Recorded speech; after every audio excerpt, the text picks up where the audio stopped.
Halo semua, apa kabar? Semoga dalam keadaan baik dan sehat. Pada sesi kali ini kita akan membicarakan tentang assignment dan arithmetic operators. Kita mulai dari tujuan sesi kali ini. Setelah menyelesaikan sesi ini, Anda diharapkan mampu untuk menjabarkan peran dari operator secara umum. Anda juga diharapkan mengenal dan mampu menggunakan assignment operator dan arithmetic operators. Sebagian besar dari konsep dasar mengenai operator dan relasinya dengan tipe data telah dijabarkan pada materi lain di mata kuliah pemrograman visual. Oleh sebab itu, Anda dianjurkan untuk terlebih dahulu mempelajari materi tersebut, karena pada sesi ini kita akan langsung fokus pada konteks bahasa C. Subtopik yang akan didiskusikan antara lain role dari operator atau peran dari operator, assignment operator, arithmetic operators, pre and post increment and decrement operation. Mari kita mulai. Terlebih dahulu kita akan membicarakan mengenai apa sih peran dari operator itu. Kita akan awali dari konsep solution, ya. Kan kita udah bicarakan solution. Jadi apa sih solution itu? Solution terdiri dari dua hal. Ada algoritma dan ada datanya. Jadi ada dua. Nah, untuk bisa menghasilkan result yang diharapkan dalam suatu algoritma, itu biasanya dia melakukan instruksi-instruksi yang memodifikasi, misalnya memodifikasi nilai atau melakukan operasi terhadap nilai, misalnya menjumlahkan nilai satu dengan nilai yang lain lalu disimpan hasilnya ke suatu variabel misalnya. Nah, operasi-operasi tersebut membutuhkan yang namanya operator untuk melakukan operasi. Operator sendiri ada banyak macamnya, ada namanya bitwise, ada namanya logical, ada relational, ada arithmetic, dan lain-lainnya. Nah, kalau dari sudut pandang jumlah operan, operan itu yang dioperasikan oleh suatu operator, operator dapat digolongkan menjadi dua. Ada yang disebut dengan unary. Unary itu operator yang hanya membutuhkan satu operan saja, dan ada binary yang membutuhkan dua operan untuk bisa bekerja atau bisa melakukan operasinya. Nah, kemudian perlu juga diketahui bahwa operan dan tipe datanya, jadi operan itu kan nilainya ya, jadi operan itu yang mau dioperasikan, yang mau dioperasikan ini kan punya tipe data, dan tipe data ini juga menentukan operasi apa yang bisa dilakukan terhadap operan tersebut. Ya, beda tipe data, beda juga mungkin ya, beda tipe data, mungkin beda juga operasi yang bisa dilakukan terhadap tipe data tersebut. Nah, karena operasinya berbeda, mungkin berbeda, bisa sama ya. Kalau jenis tipe datanya berbeda, maka mungkin operasinya berbeda. Karena operasinya berbeda, maka mungkin membutuhkan operator yang berbeda. Jadi ada hubungan antara tipe data dari operan atau dari variabel atau dari values yang mau dioperasikan ya dengan operatornya ya. Jadi ada hubungannya. Jadi harus hati-hati, jangan sampai Anda menggunakan operator yang salah untuk operasi yang salah karena tipe datanya tidak cocok. Jadi harus careful. Kita akan mulai mendiskusikan operator yang pertama, yaitu assignment operator atau operator penugasan. Peran dari operator penugasan adalah menugaskan, ya sama dengan namanya ya, penugasan ya. Jadi tugasnya adalah menugaskan. Oke. Jadi dia menugaskan suatu nilai ke dalam suatu variabel. Ya, menugaskan suatu nilai ke dalam suatu variabel. Variabelnya ada di sebelah kiri, lalu nilainya di sebelah kanan. Yang di tengah itu adalah assignment operator. Assignment operator itu labelnya tanda sama dengan ya. Jadi di sebelah kiri sama dengan itu variabelnya, lalu di sebelah kanan dari tanda sama dengan itu adalah nilainya. Ya, jadi ini adalah assignment ya, memberikan nilai atau menugaskan suatu nilai ke dalam suatu variabel ya. Pada saat Anda akan menugaskan suatu nilai ke dalam suatu variabel, Anda harus hati-hati dengan tipe datanya. Tipe data dari variabel yang akan menampung atau akan menyimpan nilai dengan nilai yang akan dimasukkan ke dalam variabel itu harus kompatibel. Kalau tidak kompatibel, maka ada kemungkinan terjadi data loss. Misalnya, kalau Anda punya variabel yang ukurannya 16 bit atau 2 bytes, maka ketika Anda memasukkan data yang ukurannya lebih dari 16 bit atau 2 bytes, maka ada kemungkinan terjadi data loss. Harus hati-hati, harus careful. Nah, untuk melakukan assignment, bentuknya kira-kira seperti ini ya. Jadi di sebelah kiri ada identifier atau nama variabel, lalu ada tanda sama dengan ya untuk assignment, lalu di sebelah kanan ada ekspresi yang nanti menghasilkan suatu nilai atau nilai itu sendiri ya, itu bisa juga ekspresi. Kemudian kita juga bisa melakukan multiple assignments sekaligus ya. Jadi kita bisa menggunakan satu baris untuk melakukan assignment beberapa variabel sekaligus ya. Di sini contohnya ada identifier 1 sama dengan identifier 2 sama dengan identifier n sama dengan expression. Maka nilai dari expression ini akan ditugaskan atau dimasukkan ke dalam identifier 1, 2, dan identifier n. Very simple. Berikutnya kita akan membicarakan mengenai arithmetic operators. Nah, ini ada banyak ya bentuk operatornya dan tentu saja actionnya macam-macam. Untuk arithmetic operators tugasnya adalah melakukan operasi terhadap nilai-nilai numerik ya. Ada 7 di sini, ada addition, subtraction, kemudian subtraction juga bisa dipakai untuk melakukan negation. Negation itu bikin jadi minus gitu ya. Lalu ada multiplication, ada division, pembagian, kemudian ada modulus, sisa hasil bagi ya. Kemudian ada increment dan decrement. Nah, increment sama decrement ini ada, nanti kita akan bicarakan tentang pre and post ya. Ini sangat menarik ya untuk increment dan decrement. Nah, untuk operatornya, simbol operatornya saya pikir tidak asing ya. Untuk addition ya pakai tanda tambah, kemudian subtraction pakai tanda min ya, termasuk untuk negation.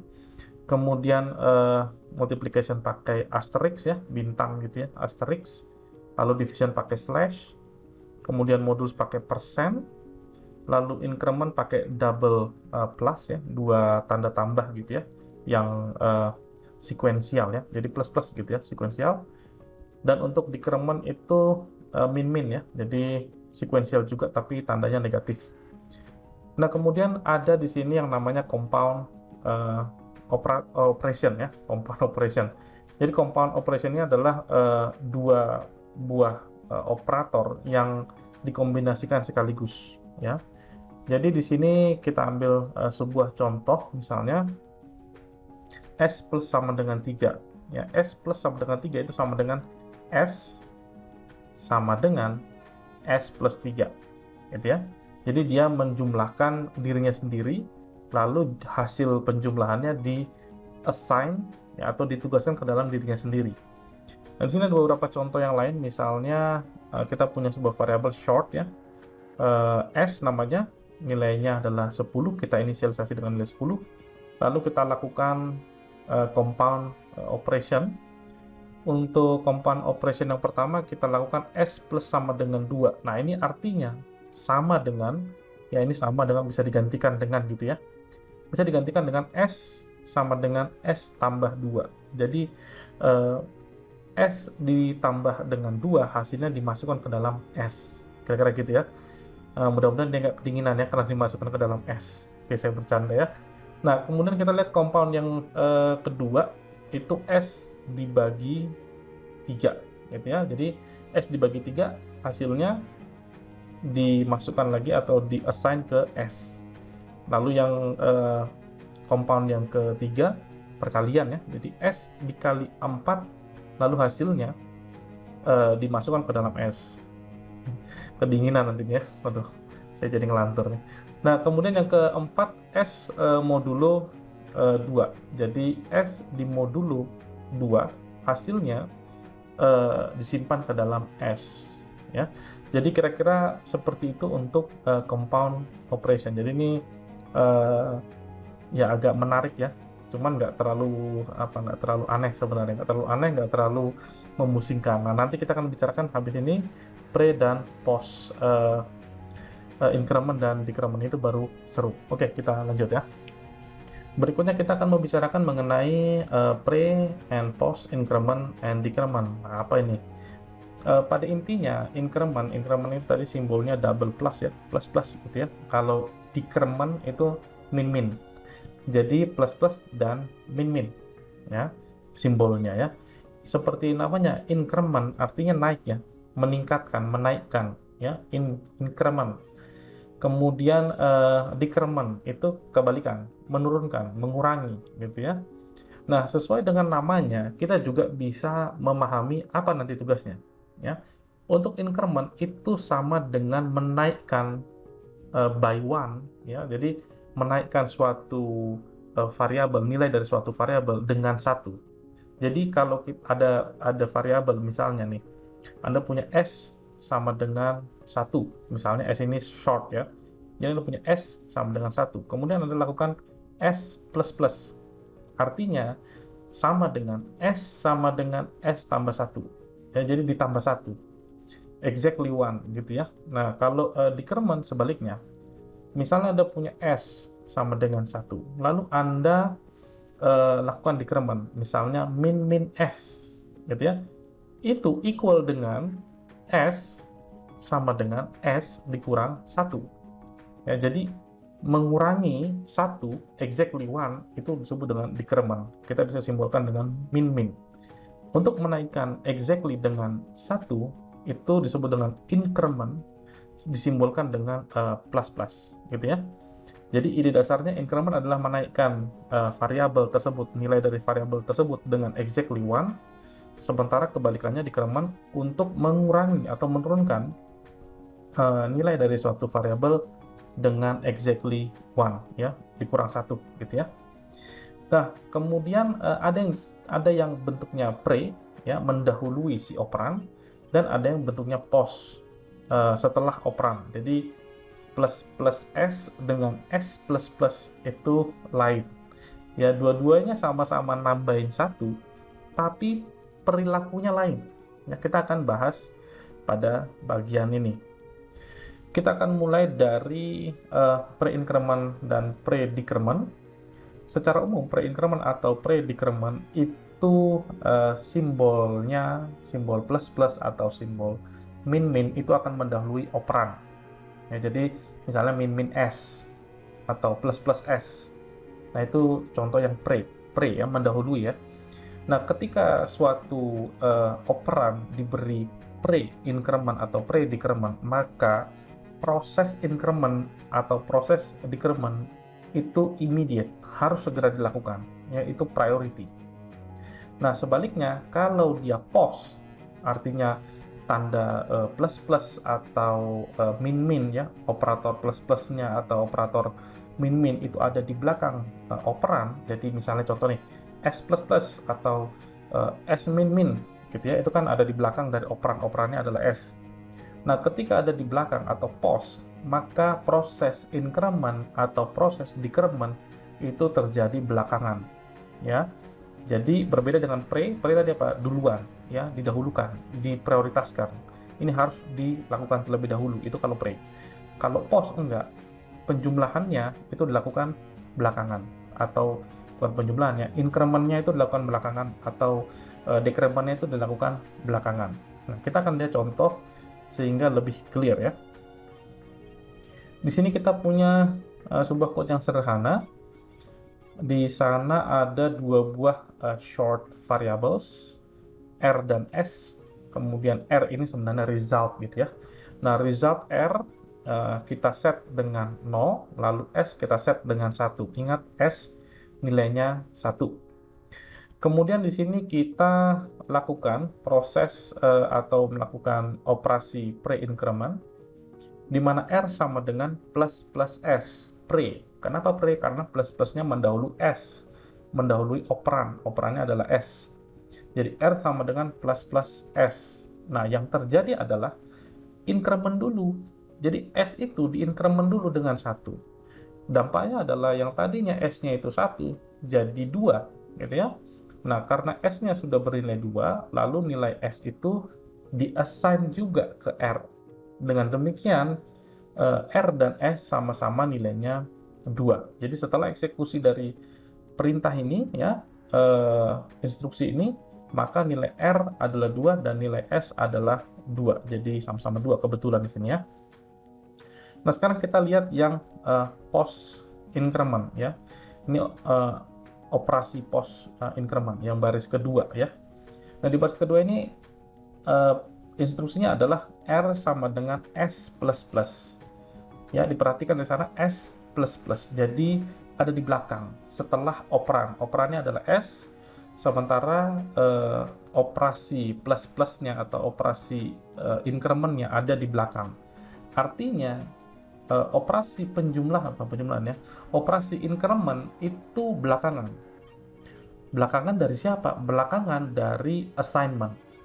Jadi dilakukan terlebih dahulu assignment dari S menuju R. S menuju R. Jadi S tadi nilainya berapa? 2. Kenapa 2? Ya, baris sebelumnya kan hasilnya 2 ya. Nah, kalau S 2 tadinya, maka S akan di assign terlebih dahulu ke R, gitu ya. Maka nilai R adalah 2.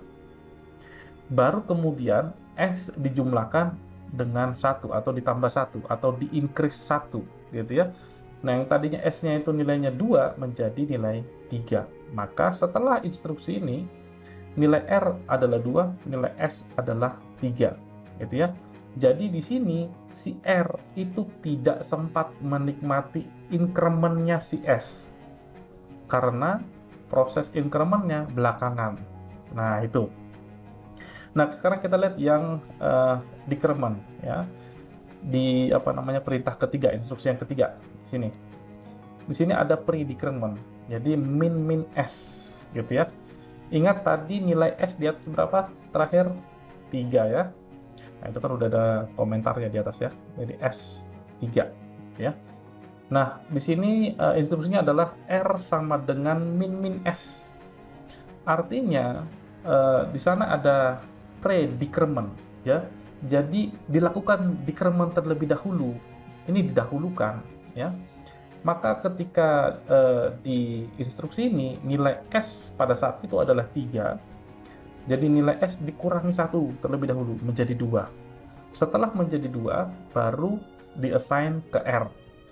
Maka di sini si R itu menikmati dampak dari decrement. Berapa dampak dari decrement? 2. Oleh sebab itu, setelah instruksi ini nilai R dan S itu sama-sama 2. Kebetulan aja ini ya. Nah, sekarang kita akan lihat yang post decrement ya. Post decrement artinya proses decrement-nya belakangan ya, tidak mendahului ya. Kalau kita lihat di sini instruksinya adalah R sama dengan S min. Ya, S min. Berarti kita melakukan terlebih dahulu assignment ya, assignment yang kita lakukan terlebih dahulu yaitu nilai S kita assign ke R. Berapa nilai S tadi? 2. Jadi nilai R sekarang adalah 2. Selanjutnya baru S di decrement dengan 1 ya, dikurang 1. Nah, oleh sebab itu nilai S menjadi 1 karena tadinya 2 ya, 2 dikurang 1 jadi 1. Nah, di sini si R itu tidak menikmati dampak dari decrement postnya ya. Post decrement tidak dinikmati oleh si R. Ya, kenapa? Karena proses decrement-nya terjadi belakangan. Setelah apa? Setelah assignment S ke R gitu ya. Jadi sampai di sini nilai setelah instruksi ini maka nilai R adalah 2 karena dia tidak menikmati dampak dari decrement. Lalu nilai S adalah 1 ya. Jadi nilai S ini udah balik lagi seolah-olah ke awal ya, 1 ya kalau Anda perhatikan ya. Dan ini kita akan pakai di bawah. Ini akan sangat menarik. Kita lanjutkan terkait pre dan post increment dan decrement ini. Nah, ini akan semakin menarik. Kita lihat, kita lompati dulu baris kosong ini ya, lompat dulu baris kosongnya. Lalu kita akan lihat challenge yang lain di sini. Ingat bahwa kondisi terakhir S adalah 1, ya. Nilai S adalah 1. Oke, kita mulai. Nah, kita sekarang lihat di sana ada R sama dengan plus S, lalu ditambah S. Aduh, susah ya. Plus S ditambah S. Nah, ini apa artinya ini? Ingat S nilainya 1, ya. Nah, di sini kan plus S, artinya ini apa? Pre ya, pre-increment. Jadi harus di-increment dulu, baru yang lain-lain, gitu kan? Nah, ingat S nilainya 1, maka yang terjadi adalah S ditambah 1 terlebih dahulu, di-increment dulu, ya, di-increase by 1, yang tadinya 1 menjadi 2, gitu ya. Jadi sekarang nilainya sudah 2, baru dijumlahkan dengan S. Wah, nilai S berapa? 2. Jadi 2 ditambah 2, ya, baru dimasukkan ke dalam R. Jadi nilai R adalah 4, sementara S adalah 2. Menarik ya? Nah, kita lanjut lagi. Nah, berikutnya di line berikutnya ada R sama dengan S plus plus. Nah, ini pos ya. Plus S. Ya, jadi ingat di sana ada ada S plus plus ya. Jadi ada pos di sana. Ingat artinya pos apa? Proses increment-nya itu belakangan. Jadi proses menambah 1 ya, meng-increase by 1 itu belakangan. Oke, kita akan coba kerjakan. Kira-kira gimana sih cara kerjanya? Nah, begini cara kerjanya. Ingat bahwa nilai S adalah 2. Pada saat ini nilai S adalah 2 sebelum kita eksekusi instruksi ini. Terus apa yang terjadi? Ya. Ingat bahwa S adalah 2 dan ini adalah post increment ya, adalah post increment, artinya increasing by 1 belakangan. Oke, belakangan. Jadi di sini nilai S tidak berubah, masih tetap 2 gitu ya, karena belakangan nanti. Oke, setelah kita sepakat bahwa nilai S tetap 2, lalu ada proses penjumlahan plus berapa? Plus S. Nah, ingat di sini karena tadinya itu pakai post increment, maka ketika plus ada tanda plus di sana untuk menjumlahkan dengan operan kedua, maka operasi increment itu dilakukan. Ya. Jadi S yang pertama di sebelah kiri, S yang pertama itu tetap 2, tapi ketika dia menyeberang ke sebelah kanan, ketika ada simbol plus untuk melakukan penjumlahan, maka proses increment-nya itu dilakukan. Yang tadinya 2 S-nya menjadi 3 ya. Jadi S yang di sebelah kanan operasi penjumlahan itu bukan lagi 2 melainkan 3. Jadi 2 ditambah 3. Jadi R nilainya adalah 5 gitu ya. R nilainya adalah 5. Kemudian nilai S berapa? 3. Ya gitu ya, agak wah apa ini gitu ya. Nah, oke, kita coba lanjut lagi. Mudah-mudahan Anda masih bingung. Oke, kita lanjut ya. Nah, ingat di sini nilai S adalah 3. Jadi setelah eksekusi dari eksekusi dari instruksi ini, nilai R adalah 5 dan nilai S adalah 3 ya. Anda bisa printing. Oke, nilai S adalah 3, kita pegang itu. Berikutnya, kita lihat di sana ada panjang. R sama dengan S plus S plus. Waduh, ngeri nih. Ya, R sama dengan S plus tambah S plus.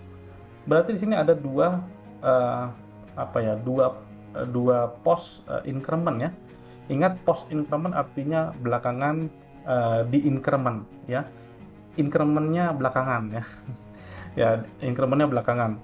Ingat S adalah 3 ya, nilai S adalah 3 pada saat ini sebelum mengeksekusi baris ini ya. Nah, kita akan coba kerjakan. Kira-kira caranya seperti ini. Ingat S adalah 3. Kita akan mulai dari sebelah kiri dari operator penjumlahan ya. Jadi kan di sana ada S plus plus. gitu ya. Jadi sebelah kiri ada S++, sebelah kanan ada S++.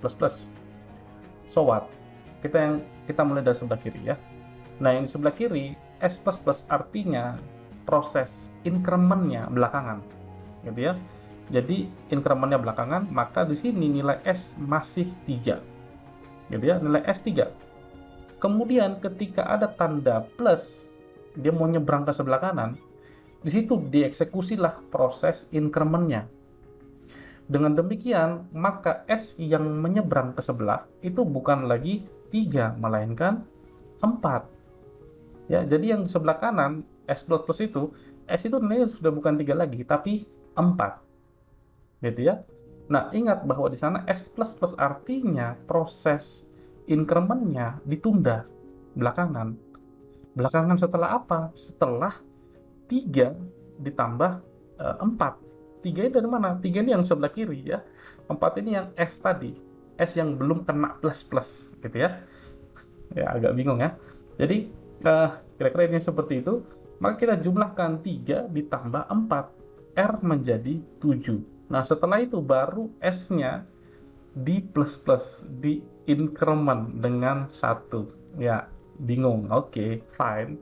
Nah, dengan demikian, maka nilai R adalah 7, sementara nilai S adalah 5. Kira-kira seperti itu.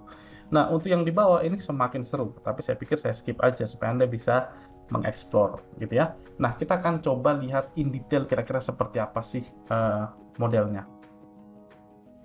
Baik, di sini adalah contoh yang tadi sebenarnya, cuman saya simplify sedikit. Di sini kita punya R dan S seperti tadi, kemudian R itu 0, dan S itu diset dengan nilai 1. Ya. Ini in detail. Baik, kita mulai dari R sama dengan plus S plus S.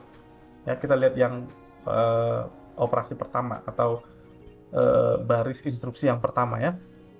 Nah, perlu diperhatikan di sini adalah pre-increment, artinya increment dulu, baru penjumlahannya. Jadi kita increment dulu, baru kita jumlahkan. Ingat nilai S adalah 1. Ya, maka kita increment dulu yang tadinya 1 menjadi 2. Maka ketika pindah ke kanan, ya kan plus S ya. Nah, ketika kita pindah ke sebelah kanan, maka S di sebelah kanan itu juga sudah 2. Jadi 2 ditambah 2 jadi 4. Ya. Jadi R nilainya 4, tapi nilai S berapa? 2 ya. Nah, sekarang kita lanjut ke step yang berikutnya, yang instruksi yang di bawahnya, yang di tengah ya. Oke, kita ingat nilai S sebelumnya adalah 2, hasil dari instruksi sebelumnya. Di sini ada S++ plus S. Jadi di sini adalah post increment. Jadi increment-nya belakangan ya. Pertama di sini ada S ya. Maka S di sini sama dengan nilai S sebelumnya. Berapa nilai S sebelumnya? 2. Maka 2 ditambah something. Nah, ketika ada operasi penjumlahan di sini tambah something, maka proses atau increment-nya terjadi. Kan tadi increment ditunda. Nah, karena ada simbol plus, ada instruksi untuk melakukan operasi yang lain tentunya, maka increment si post increment itu dilakukan. Maka yang tadinya 2 menjadi 3. Tapi ingat, si S++ itu tidak berubah, masih tetap 2 ya.